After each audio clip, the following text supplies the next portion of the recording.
Então, como que nós vamos fazer o cálculo do diâmetro desse eletroduto que nós vamos utilizar? Então, para determinar o diâmetro nominal dos eletrodutos que possuem condutores de seções nominais diferentes, então nós estamos falando que está passando cabo de 2,5, está passando cabo de 4 milímetros, está passando cabo de 6 milímetros no mesmo eletroduto. Então, como que a gente vai calcular isso? É necessário calcular a área útil do eletroduto. Após esse passo, analisar as tabelas fornecidas pelos fabricantes.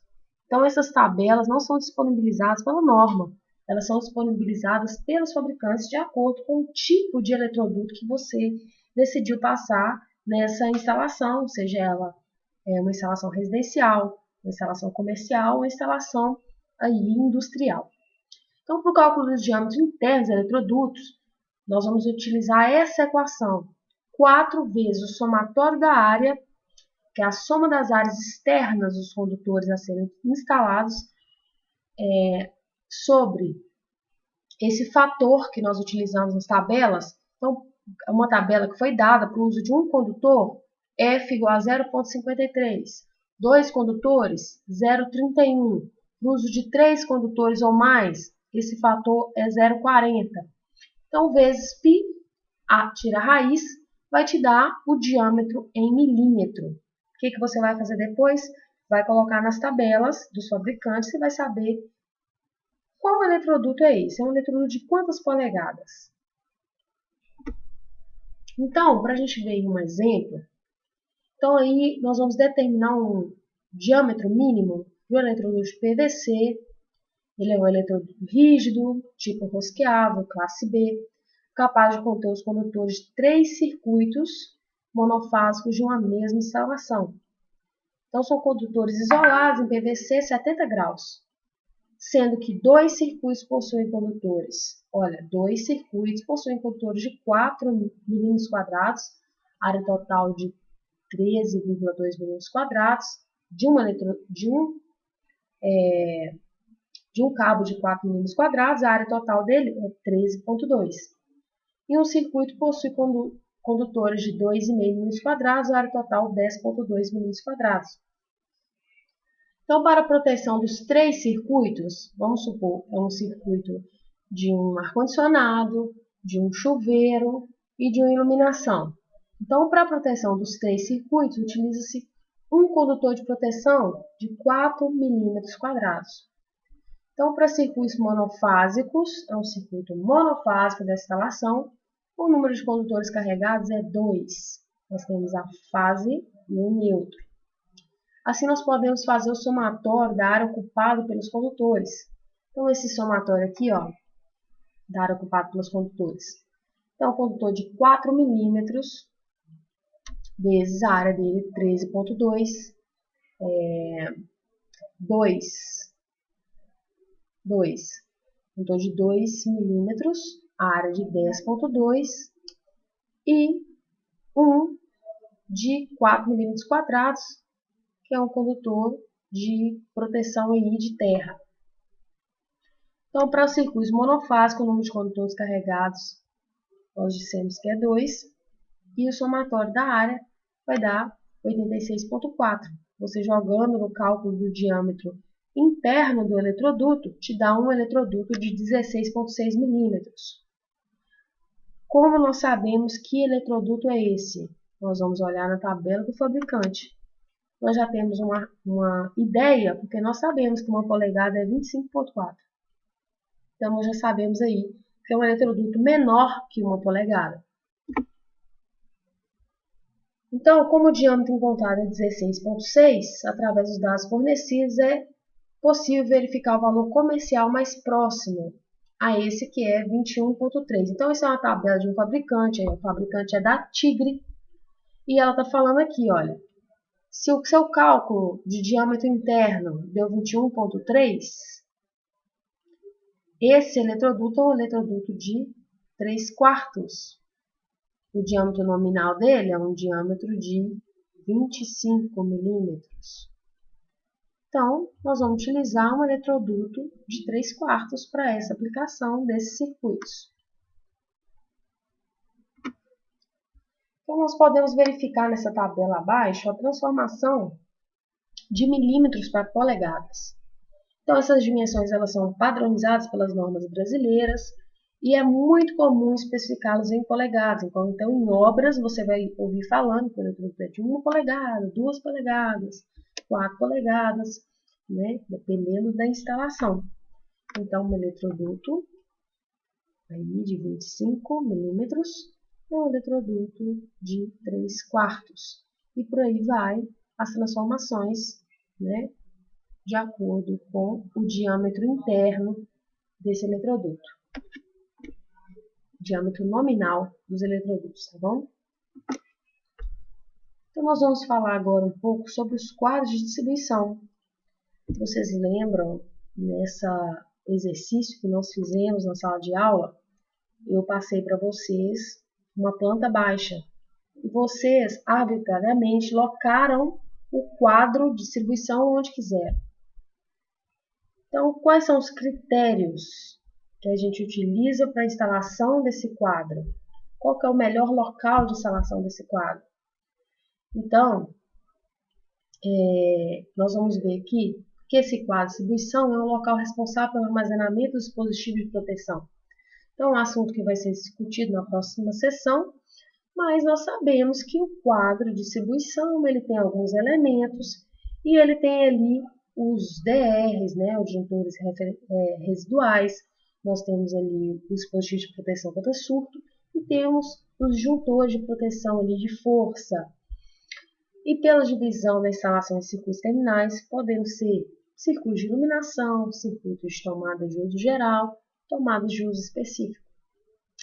Lembrando que os circuitos terminais inseridos nos QDs devem ser divididos corretamente.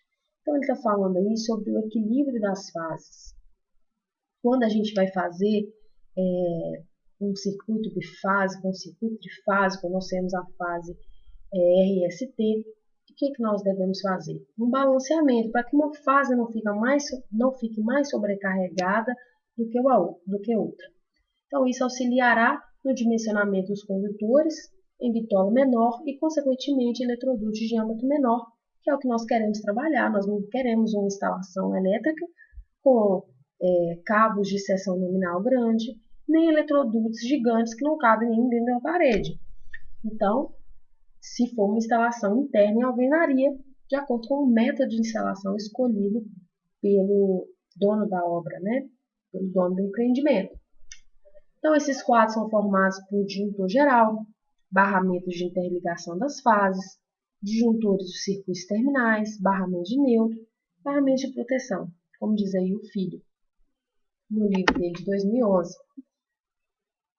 Então, uma orientação que a gente dá é que esses quadros de distribuição sejam instalados em local de fácil acesso.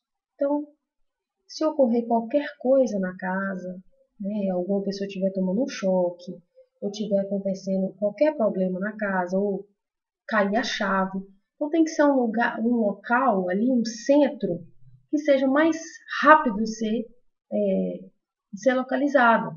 Então, eu já vi residências em que o disjuntor é do lado de fora da casa, né? O quadro de distribuição é do lado de fora da casa. Isso não é ideal, né? A pessoa tem que sair lá fora, né? Além dos riscos também. Imagina que uma pessoa aí pode desligar o disjuntor de uma casa inteira pelo lado de fora. E você vai sair lá para poder ver. Então, o ideal é que esse disjuntor, né, esse quadro de distribuição, ele seja localizado mais próximo das cargas, mais perto dos circuitos, mais de fácil acesso. Com isso a gente gasta menos cabos, a distância ela fica menor, o comprimento da instalação, as quedas de tensão são menores, né? E é isso que a gente quer trabalhar com seções reduzidas e eletrodutos também.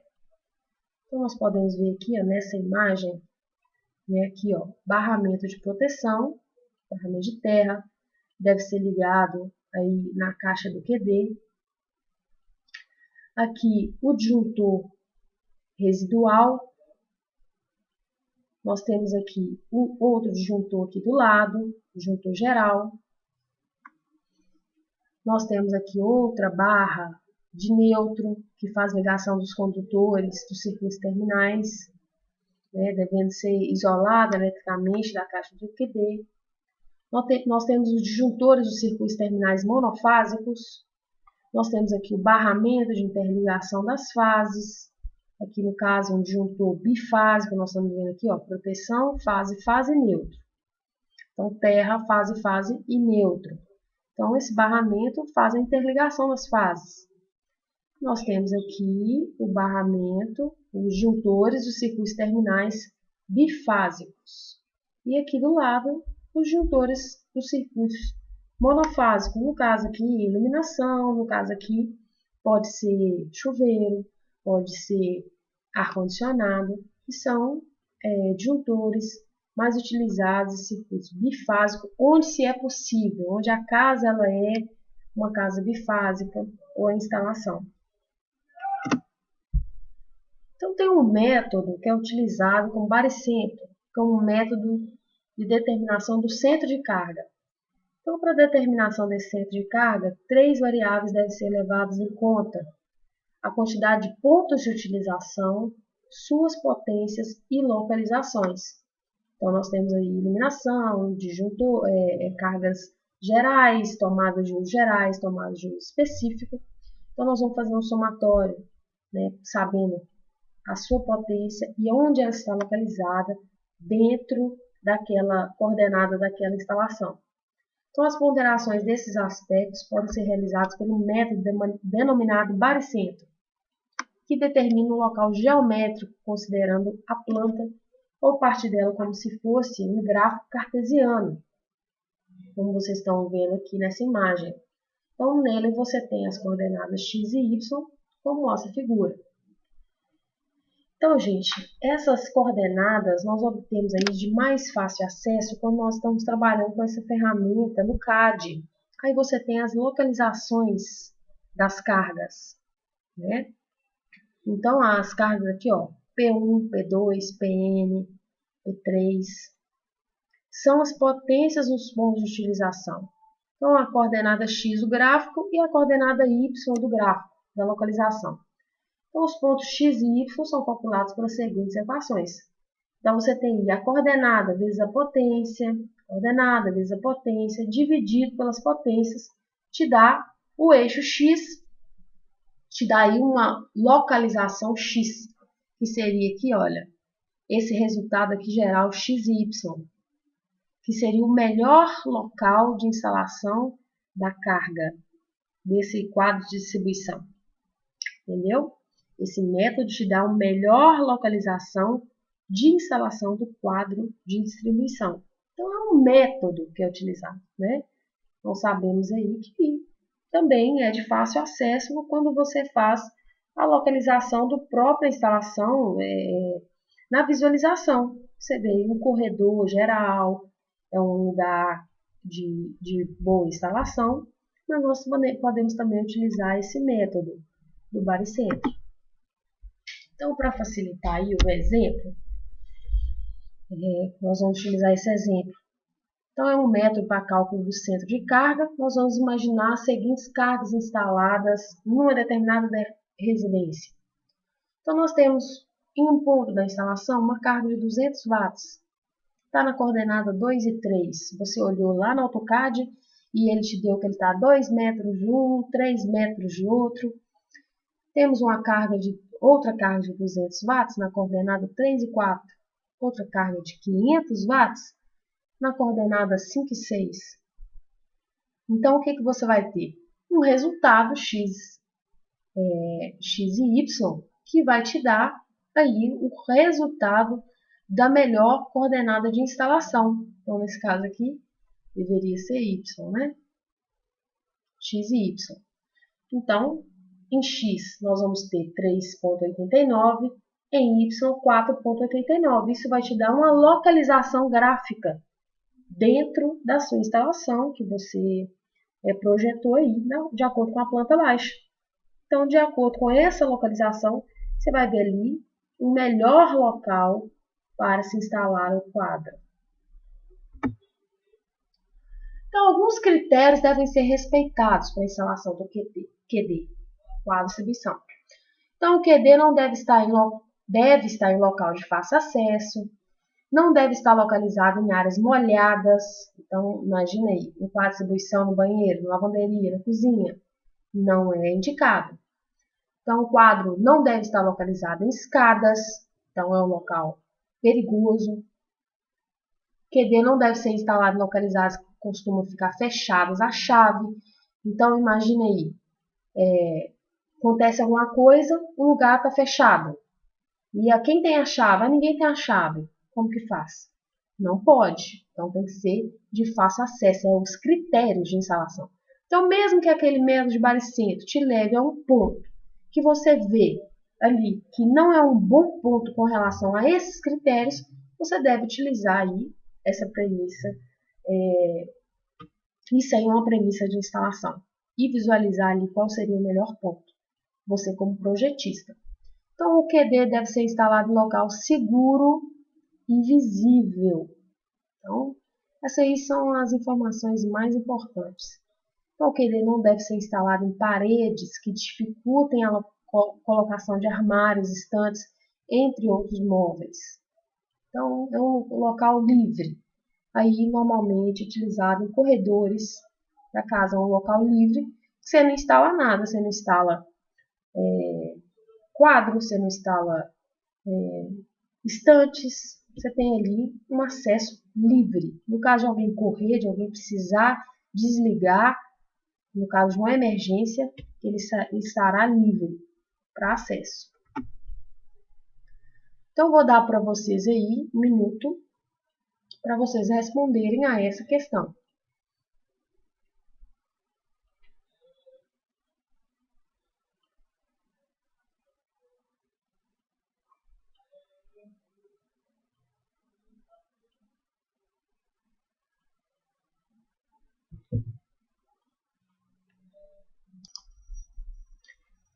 Então, os quadros de distribuição devem estar próximos aos centros de cargas de instalação, a fim de permitir a utilização de condutores de menor comprimento, reduzindo as quedas de tensão, as suas seções e dos eletrodutos, foi o que nós falamos. A respeito da determinação desse centro de carga, pode-se afirmar que três aspectos devem ser levados em consideração, sendo eles quantidade, pontos de utilização, suas potências e localização. Então, nós vimos isso há pouco. E é uma afirmativa correta. O método que permite a ponderação dos aspectos em análise para determinação do centro de carga é o baricentro. Acabamos de ver também. É verdade. 3. Um dos métodos que determina o centro da carga em que deverá ser instalado o QD leva em consideração o local geométrico, considerando a planta ou parte dela como se fosse um gráfico cartesiano. Então, como vocês podem ver, essas afirmativas estão corretas. 1, 2 e 3. 2. Os eletrodutos são componentes de instalação elétrica que propiciam um meio envoltório ou invólucro aos condutores elétricos. Esses dispositivos possuem como principais características e funções. Os eletrodutos atuam como proteção mecânica. 2. A atuação como proteção contra ataques do meio ambiente, ele também serve para proteção contra ataques do meio ambiente. Então, ataques corrosivos, efeitos aí de temperatura. A atuação como proteção contra incêndios devido ao superaquecimento ao arco voltaico. Então, nós temos a instalação de eletrodutos para esse tipo. Protege contra incêndio. Então, ele vai proteger ali os cabos que estiverem dentro dele. 4. Para um condutor, a taxa máxima de ocultação do eletroduto é de 53 para 2 condutores, de 31 para mais de 3 condutores e 40%. Para mais de 3 condutores, 40%. Então, eu coloquei até o gráfico para vocês, a tabelinha. Para 53, um cabo, 31, 2 cabos, 40% de ocupação para 3 cabos. Então, todas as afirmativas estão corretas. 3. Exercício do livro. Determina o centro de carga para a instalação de um quadro de distribuição de determinada residência. Então, as cargas instaladas e as coordenadas são, ele deu para vocês da mesma forma que ele deu no exercício, naquele exemplo. Então, carga 1, 200 watts, está na coordenada 2 e 3. Carga 2, 200, carga 3, 500, carga 4, 1000 watts. Então, de posse dessas informações de carga instalada, qual é a coordenada determinada para a instalação do QD? Nós vamos utilizar aquela fórmula que foi dada do método do baricentro. E aí, qual a resposta? Então, na coordenada x, 3,42 e na coordenada y, 3,37. Então, ele tem aí, olha, a carga 1, 200 vezes 2, a carga 1, 200 vezes 3, a carga 2, 200 vezes 3, a carga, tudo no eixo x, a carga 3, 500 vezes 5, e a carga 4, 1000 vezes 3, que são as coordenadas x aqui, ó, 2, 3, 5 e 3. Dividido pelas potências, ele chegou nesse valor de coordenada x e nesse valor de coordenada y. Então, meus queridos, a resposta é a letra D. Nós finalizamos aqui a nossa aula. Eu vou disponibilizar para vocês uma lista de exercícios e façam essa lista. Qualquer dúvida, entre em contato. Nós vamos dar prosseguimento na próxima aula, falando um pouco mais sobre alguns assuntos relacionados a essa sessão. Conto com o apoio de vocês, com a colaboração de vocês. Não está sendo fácil para nós também, professores, ter que ficar aqui do outro lado dando aula, né? E também sei que não vai ser fácil para vocês ficarem aí fazendo aula em casa, tendo que cumprir, né, essa solicitação, né, que nós estamos tendo. Então, se empenhem e eu desejo sucesso e que tudo dê certo para nós. Se cuidem. Um abraço.